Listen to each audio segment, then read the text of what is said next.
Bonjour. Bien, je vais vous montrer maintenant une autre méthode de travail. C'est la méthode qui permet de gérer les objets, s'ils sont cachés ou pas, les traits, s'ils sont cachés ou pas, avec l'usage des calques. Alors je ne suis pas un grand fanat des calques, mais en les circonstances, vous allez voir que c'est une méthode qui est intéressante, et je vous conseille même, peut-être même, de garder cette méthode comme base de travail. Alors les calques, c'est quoi? C'est ceci. Par défaut, on dessine dans le calque qui s'appelle 0. Par défaut, quand vous créez une cote, ce que nous avons fait précédemment, il y a un calque qui s'appelle DevPoint qui est créé automatiquement, dans lequel les petits points de la cote, quand on pose la cote, sera déposé, et ce calque n'est jamais imprimé. Vous voyez, imprimé jamais. Alors ça, on ne pourra pas le changer.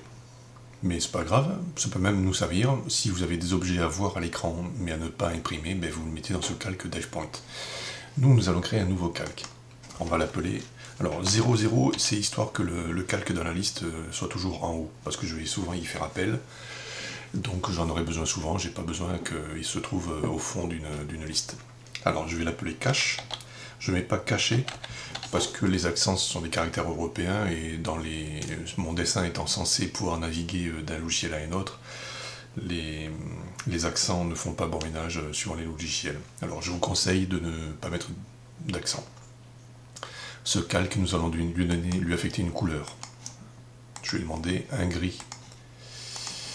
Nous allons demander aussi un type de trait caché, et je fais OK.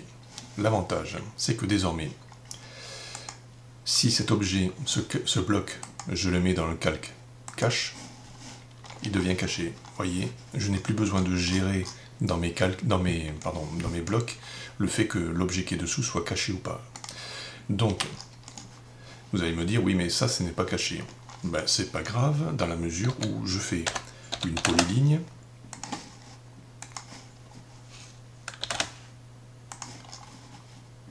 Et je reconstitue en dessinant dessus ce qui est caché, ce qui ne l'est pas. Je refais un cercle. Et voilà. Dessous, l'objet est toujours caché. Alors pourquoi c'est pratique? Parce que si je fais par exemple un rectangle ou un carré, je fais un cercle, par exemple pour simuler une pièce qui va passer derrière. Je le déplace partiellement. Cet objet est censé être derrière celui-là. C'est pas grave, je le prends, je sais que j'ai mon calque caché, il passe derrière. Je fais un autre cercle dessus. Et j'ajuste mon trait. J'ai bien l'effet de je vois pas. Mettons que cet objet change de taille. On l'a déterminé de telle taille, le calcul ou les besoins font qu'il change de taille. C'est pas grave, il est changé de taille. C'est pas grave non plus. Je modifie.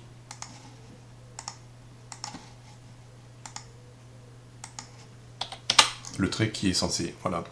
Alors, cette méthode permet de gérer, certes, le côté je vois pas des objets que je dessine, mais il est aussi, ça permet d'éviter les sources d'erreur. Vous avez bien vu que quand l'objet a changé de taille, l'arc de cercle qui était censé montrer que cette zone-là, on la voyait, n'a pas suivi. Mais c'est pas grave, ça permet, vous voyez, de révéler les changements qu'il faut résoudre en termes de dessin.